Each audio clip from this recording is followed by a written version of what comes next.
Even with the onslaught of AI content that's pretty much taken over the internet recently, blog content is still absolutely essential to your e-commerce SEO strategy in 2024 and 2025. And when it comes to e-com SEO specifically, blogs serve one major purpose, and that's to help you build topical authority so that your product pages and collection pages can rank higher and you can drive more meaningful traffic and, of course, more meaningful organic search revenue to your website. Something like 75% plus of Shopify stores have a blog, but less than 10% of them actually generate any meaningful traffic or revenue. And after reviewing over 500 plus Shopify blogs just this year and helping 75 plus brands implement effective content strategies over the last 3-4 years at my agency, I've identified the 6 core elements that separate high-performing blogs that generate traffic and revenue from the ones that generate none. Having the right keyword intent, proper on-page structure, strategic internal linking, content depth and quality, FAQs, and review and product integration. Now, in this video, I'm gonna break down exactly how I implement these 6 elements into your Shopify blogs, and I'm even gonna go through a live run through of editing a blog within Shopify and showing you the good, the bad, and the ugly. For those of you that are new to my channel, my name is Cromwell. I'm the founder of Newsies. We're an e-commerce SEO agency that works exclusively with Shopify brands, doing 7, 8, 9 figures a year in revenue. We've helped over 30 Shopify brands 2 to 3x, even 5, 10x their organic search revenue through SEO. Without further ado, let's get into the video. First off, keyword intent and research. The first and most crucial step to really any element of writing a blog is understanding picking the keywords and making sure you understand the actual intent behind it. This is where most Shopify stores go wrong. They see a keyword and they just start creating content for it without first understanding what people are actually searching for when they type that keyword into Google or another search engine. Let's say you sell protein powder, okay? That's an example I use a lot. It's pretty easy, everyone understands it. Now, you wanna create a blog post about best protein powder. Before you even bother to start writing or using an AI tool to write for you, you need to check to see what Google is actually ranking for the keyword best protein powder. So open Google up, search best protein powder, take a look at the top 10 results. Are they product or collection pages? Are they affiliate pages? Are they information articles? Are they comparison articles? What are you looking at, right? Essentially what you need to determine looking at the search result page is you need to figure out, of the 10 results, let's say, what is the most common article structure. If for example, best protein powders is only showing product pages or category pages, a blog post is not going to rank on page 1 because Google has already deemed that product and category pages are the preferred search result. Vice versa, if all of the top 10 results were affiliate links or something like that, you writing a best protein powder article on your site would likely not pan out very well for you. You might get to page 2, but it's unlikely to position or to page 1. I would say generally across the board, in the case of like best of keywords, so like best protein powder, you'll probably find that Google prefers comprehensive comparison articles. Generally, these contain some affiliate links, but it's like definitely it's a full breakdown of like the top 10 best protein powders. So if you're writing this article for your protein supplement brand, you will not be writing a sales piece that just says that yours is the best protein powder. You need to include your other competitors and explain why they're good or bad, or like the pros and cons, all that good stuff. That is search intent at a very high level. But here's how to properly research it. Research keyword intent and figure out what kind of content and what structure of content you need to actually create. So just Google your keyword, look at the search features, feature snippets. People also ask how many ads even can be pretty variable in there. Analyze the content format of the top ranking pages. Traditionally, Google's a top 10 kind of page 1. However, more recently with tons of ads and forums and stuff, it's more like a top 5, top 7 results. Okay, so look and see what kind of content is on page 1. If the top 3, 5, 7 results, right? Study the depth of the content they provide. So like actually read through. I would say first pass, just to look at structure, just read through the headings and kind of get a feel for what the kind of structure is. Once you determine what the article structure should actually be, then you should get into actually reading like more in depth what your competitors' articles are saying. Next up, on-page structure. Once you understand the actual intent, you know what kind of article, what like structure of the article you need to create, you need to actually properly structure the blog post for readers and search engines so you can actually rank and drive meaningful traffic and meaningful revenue. There is no perfect on-page structure as it will change between like the article type. However, there are a few principles that adhere to all kinds of blog content. First off, meta title. Your keyword absolutely has to be front loaded in your meta title. So the first couple words should be your keyword. Keep it between 50, 60 characters. Make it compelling for clicks with like a call to action. You could add a modifier like 2024, expert guide, complete guide, customer reviewed, expert reviewed, things like that. For the best protein powder example, something like best protein powders for muscle building in 2024, a buyer's guide, something like that, right? Meta description, not a direct ranking factor.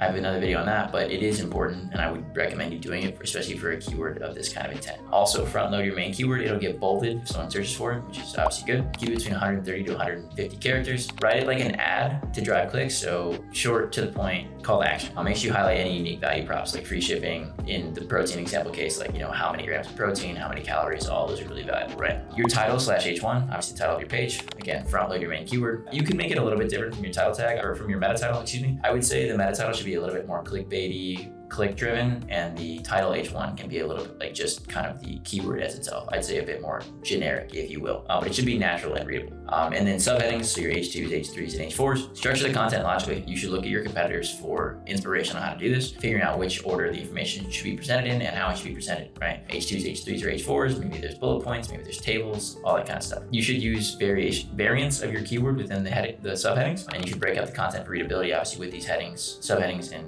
bullet points and all that good stuff. And then make sure you just answer common questions. Okay, this could be in an FAQ, it could be in an H2, it could be in an H3, whatever. Just make sure you're addressing the query to its fullest extent. Okay, you need to provide the most valuable piece of content on the internet. That is how you rank That's how you rank position 1 for whatever your target keyword is. I have an in-depth guide going over meta titles and meta descriptions where I talk about the meta description and indirect ranking factor kind of component with some live examples of what to do and what not to do for that. So you can find a link to that video below in the description. So check that out. Next up, strategic internal linking. This is honestly the most skipped part of blog content writing in e-commerce SEO, and it drives me insane.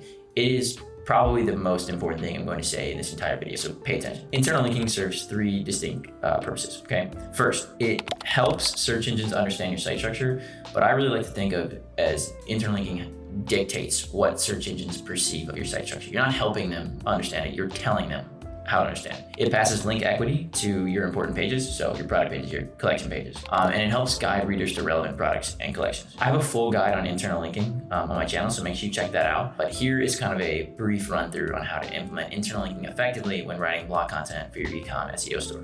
Or for your e-com store, sorry. First, link to the most relevant collection page within the first 100 words.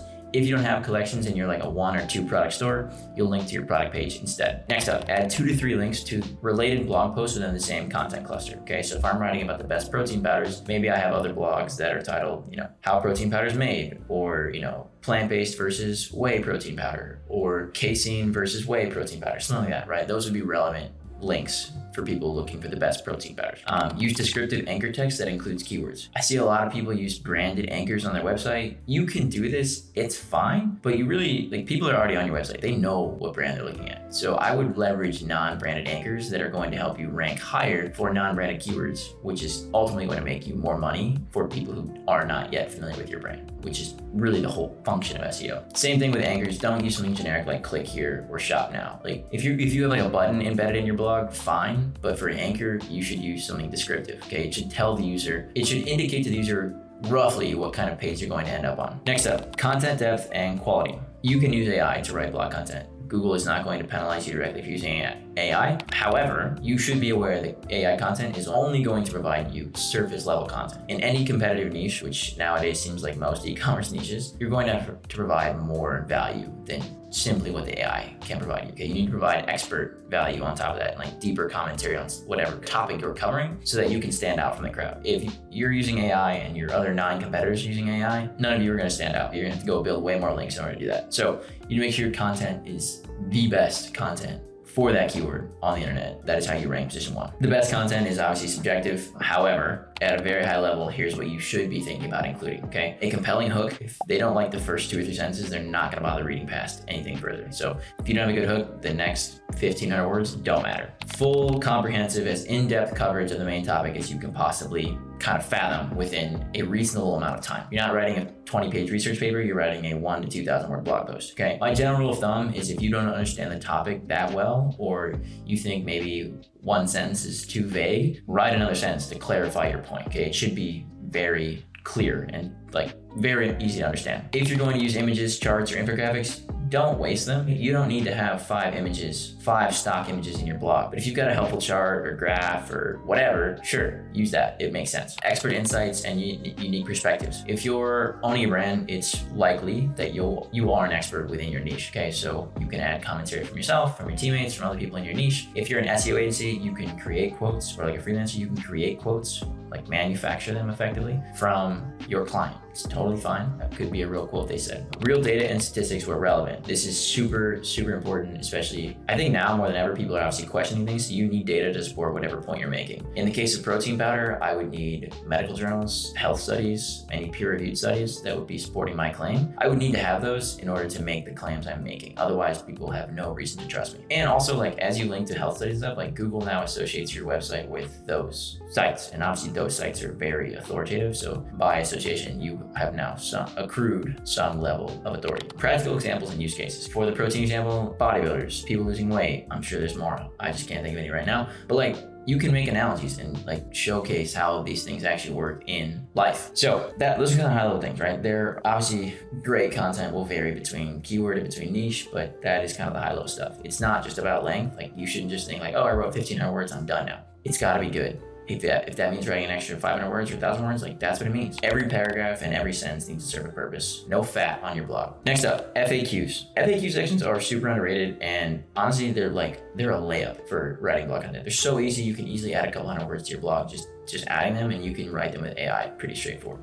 They can help you rank for long tail keywords. I will say this is slightly less impactful now with AI overview, but you still can win featured snippets, which is the second benefit. Help winning featured snippets / I'd say you could potentially be included in AI overviews now. It's great. And if you're on like a bottom of funnel, middle of funnel type blog where you're doing a little bit more selling for your products, an FAQ section can easily address user concerns that may prevent them from purchasing. Okay, you're essentially doing objection handling before they even get to the product page. So here's how to implement FAQs on your blog post. I would probably do them on every blog post. Like I said, they're so easy, they take a few minutes. There's no reason not to do them. Type your keyword into Google, scroll down to the people also ask like section of boxes, copy the 4 questions or 5, whatever they are, put them in your bottom of your blog, answer them in 1 to 2 very concise sentences. You can use FAQ schema markup to kind of enrich these. You can kind of move them around if you want on your blog. I recommend the bottom. I just think that's like the best place for them. But if you think it makes sense to put them in the middle or near the front, perhaps, by all means, test it out. I would say look at what your competitors are doing and emulate that.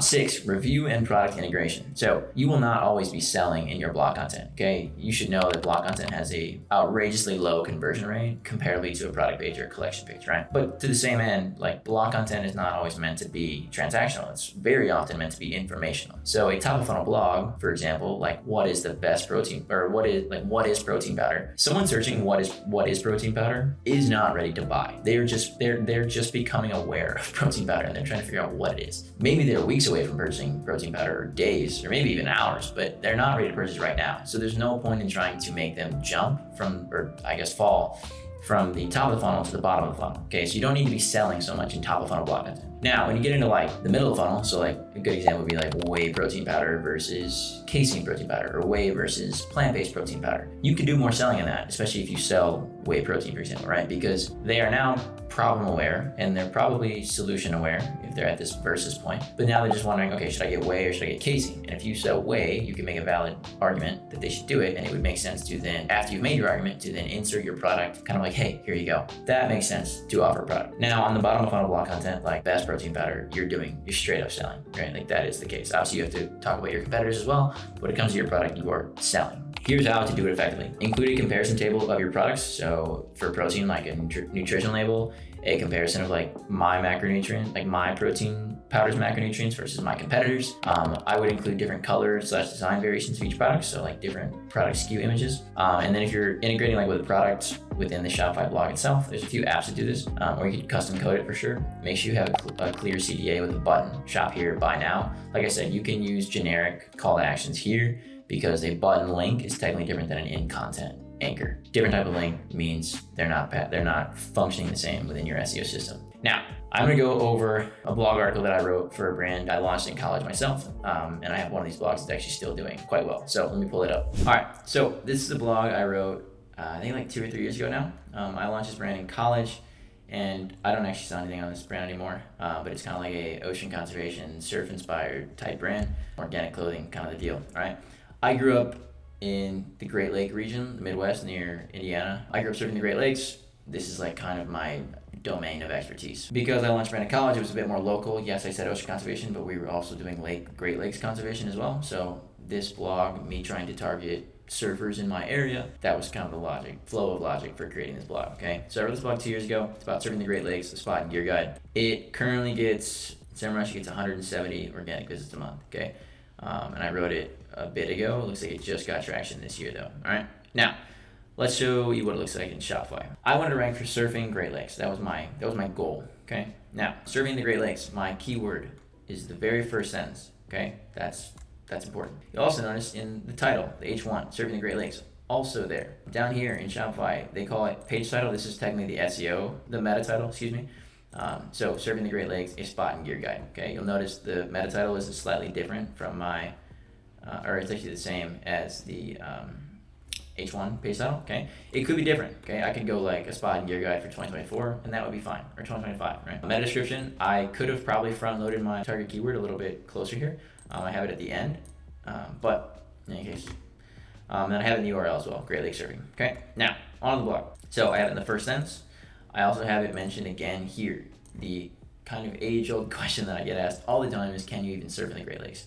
Yes, you can. I grew up doing it. I don't live there anymore, but a lot of people, when I say that, they're like, actually, like that's possible. Yes, it is possible. It's freezing cold. The season is starting like right now, October, November, December, and it'll run through the winter. When I was doing competitor research, surfing the Great Lakes, a lot of the results were addressing the question, can you surf the Great Lakes? So while I knew it was possible, and I wanted to just create a spot and gear guide for surfing the Great Lakes, I had to first address the question, can you even do it? Okay, so that is why both of these keywords are at the front of this blog, okay?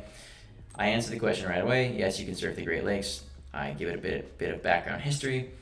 And then this very first internal link, which I mentioned was the most important internal link, goes to my collection page, which is targeting keyword surfing hoodies, okay? Now, moving on. Before you book your next surf trip to join them, here's what you need to know, okay? Talking about surfing the Great Lakes, people who are searching for surfing the Great Lakes are interested in doing so. Maybe they live around the area, maybe they're traveling to it, okay? So I inserted a link to another blog I wrote about booking your next surf trip, okay, which is how to plan a surf trip. It's basically the blog they're going to be linked to, okay? Now, we got 2 internal links in the first 100 or so words, okay? That's good. This is the most important one, but this one also was logical based on the competitor research. First H2 is how to surf the Great Lakes, okay?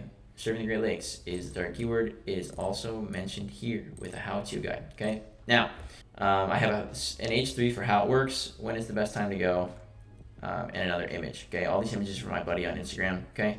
I also have an H3 for conditions to look for and what to expect. Now, like I said, I consider surfing the Great Lakes a bit of a field of expertise of mine, as unprofessional as that may sound, but I know a lot about it, so I didn't actually have to do a lot of research when I was writing this blog. A lot of it was just from my own knowledge. But just to run you through it, how surfing the Great Lakes works, okay? Surfing in the Great Lakes is far different than surfing in the ocean, okay? The biggest difference, ocean surfing is generally, the waves are generally driven by groundswell, which start or begin thousands of miles away.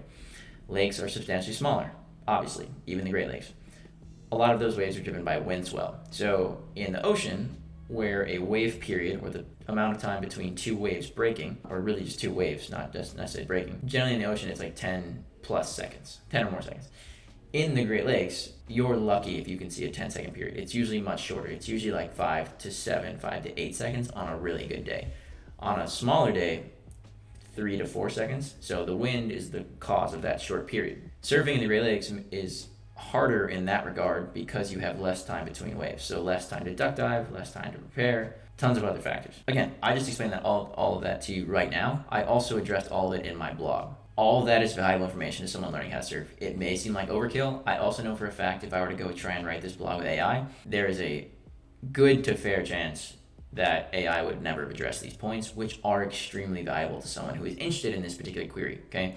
So when I say to you, AI will get you 50% of the way there, it's definitely not getting you to page 1, okay? You need to provide extra value on top of it, okay? When is the best time to go? You may think I'm insane, potentially. The best time to surf the Great Lakes is in the fall, winter, and spring when it's freezing cold. I've surfed on Christmas Day a handful of times, and the air temperature is 10 to 20 degrees, and the water is maybe 40 degrees Fahrenheit, okay? Freezing cold. I explain why the fall, winter, and spring are the best time to go, and it's because of low pressure systems. I describe the conditions at a very high level, and then I do also say, even though the best time to surf is in the fall, winter, and spring, you can occasionally get waves in the summer, okay? And I say why. It's because of high pressure systems, okay? High pressure weather systems, that is. Conditions to look for. So conditions are variable across the Great Lakes, okay? If you think about like the west coast of California, for the case of this example, let's say it's all one coastline. Sure, there are bays and, there are parts that face north, like there's beaches that face north and south and, different western directions. But for all intents and purposes, like it's relatively a straight line, okay? The Great Lakes, the coastline surrounds the body of water as opposed to California or Florida, for example, where the water more or less surrounds the coastline. Obviously not doesn't surround it, but you get my point. So there are far more factors to consider when surfing the Great Lakes, okay? If I want to surf at the south end of Lake Michigan near Chicago, the swell direction, the wind speed, the actual like beach location I choose will be drastically different than if I wanted to surf on the north side of Lake Michigan in like the Upper Peninsula, for example, okay?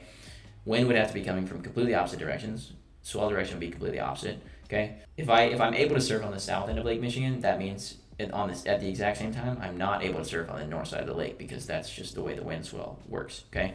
Whereas in California, it's very likely you could surf in Northern California and Southern California at the same time. So I break down all of those kind of nuances here, and I break down wind direction, offshore versus onshore versus side shore, okay? Again, AI would have never covered any of this, right? This is like, I have local knowledge in this. I grew up surfing there for like 10 years, so I know these things better than an AI agent could, okay? But again, that is why this page ranks so highly, is because it's better than what AI could do, and it's better than anyone else who targeted this keyword because I spent the time going in depth on these things, right? What to expect? I go into like pretty much the good and the bad. It's uncrowded because it's freezing cold, and obviously there's less people surfing in freezing cold water. There's no sharks. Shark Advocates is a link to a product page where we sold a shark conservation hoodie. So that's an internal link, again, to a product page. In fact, shark phobia is a real thing. We have a blog about shark phobia, like the fear of sharks. Also links to that, okay? The bad, obviously it's cold, it's inconsistent. Water pollution actually runs pretty rampant in the Great Lakes, unfortunately because of the steel mills primarily. Surfrider Foundation is a nonprofit centered around surfing and ocean conservation, also lake conservation. They have a chapter based out of Chicago. We donated to their Chicago chapter a couple years ago, and it was like they're protecting the waves. Basically, they had a campaign that was centered around protecting a specific beach break that I grew up surfing that happened to be near an oil spill. This internal link is valuable because we've interacted with this company, this nonprofit before, okay? So that's that. A spot guide. There are 5 Great Lakes for those of you that don't know. I break down how many miles of coastline there are. I have a link to beginner surf spots, which is another article I wrote, best beginner surf spots. The anchor makes sense in that regard. And then I break down pretty much like 5 or 6 spots for each of the major lakes and kind of the geography of them, right? So Lake Huron, I say on the Georgian Bay, borders the U.S. and Canada. Lake Erie borders 3 U.S. states and Ontario. The best surf spots in Lake Ontario, located on the Canadian side, okay? Lake Michigan, which is where I grew up, north-south orientation, which is pretty unique compared to the other 4 Great Lakes. Probably the most surfable one, to be quite honest with you, based on the localized weather patterns and just kind of topography of the lake. And then Lake Superior, which is the biggest and deepest one. And there's only one. Most of the waves in the Great Lakes are all beach, like sand bottom, but there actually is one reef break in the Great Lakes, and it's in Lake Superior. Again, I knew that just from living there and growing up and surfing. An AI agent would have never been able to share that information. I bet it doesn't even know that, okay? So then I get into gear. We've got the spot guide component of this blog covered. Now we're getting into the gear, okay? It's freezing cold. Sub 40 degree water temperatures is common in the winter. Most time you're looking at between like 40 and 60 degrees Fahrenheit though. So 7mm wetsuits, mittens, and boots, or 7mm mittens and boots. You'll need a hooded wetsuit, 5mm, 6mm generally. I wear like a 543. Again, I'm going really in depth here, and I'm explaining that to you as well. Again, an AI agent probably would not have picked that up, but that is, again, if I had an AI agent write this blog, it wouldn't rank, and we would be having this conversation right now, okay? Surfboards. I get into the kind of surfboard you need and what works and what most people ride, okay? Freshwater is less buoyant than saltwater, so I say to choose a board with more volume than normal, okay? Volume is quite literally the amount of float, basically, in like the most simple terms. That could be influenced by the shape of the board, the width, the thickness, the length. All these things matter, okay? Most Great Lakes surfers ride longboards. That's just kind of the thing because they're more buoyant, right? I personally like riding a shortboard or a fish, so I link to a fish or fun board category page of a local surf shop, okay? Other things to know. Outside of the gear, know when to go, I kind of re-engage the topic of like when to go. So like kind of getting into the seasons, the weather conditions, okay? I provide links to the 3 most popular surf forecasting, weather forecasting apps in the area. And then I say last thing, kind of like a happy note, it's a tight-knit community. A lot less like the bad local kind of vibes you can get in like California, Hawaii, areas like that. Everyone's pretty nice. So even if you're new to surfing, the ending of this blog is kind of like, hey, even if you're new, go try it out. Like, people are going to be pretty welcoming, pretty nice, probably give you some pointers, all that good stuff. All right. So that is an example of a good blog. Okay. If we go back into SEMrush, let's just take a look at where it ranks. It's not even the best one, like on the result. I wrote it a couple years ago though, but Serving the Great Lakes ranked position 7, Great Lakes Surfing position 8, Serving the Great Lakes position 8. Okay, so it's in the top 10. It's not perfect, but again, I wrote it 2 years ago and I don't even touch this brand anymore. With a bit of updating and a bit of rearranged internal linking, I'm pretty certain I could turn this into a #1 result. All right, but this website I use is pretty much a testing site. With that is my deep dive on how to write effective traffic driving and, more importantly, revenue generating blogs for Shopify SEO. Make sure to follow and connect with me on Twitter and LinkedIn. I share new findings and strategies every single day that are working for my clients on there regularly. Also, just recently dropped a couple months ago a full 5-hour SEO course plus community, which goes more in depth for Shopify stores and other e-com stores on how even from launch you can add hundreds to thousands of dollars to your organic search revenue on a regular basis without paid ads. And if you're a 7, 8, 9 figure Shopify brand and you're looking to get off the paid ads hamster wheel, especially after Black Friday, and you want a 2, 3, 4, even 5x your organic search revenue through organic search, make sure to book a free discovery call with me. You can find the link in the description below, and I'll see you in the next video. Peace.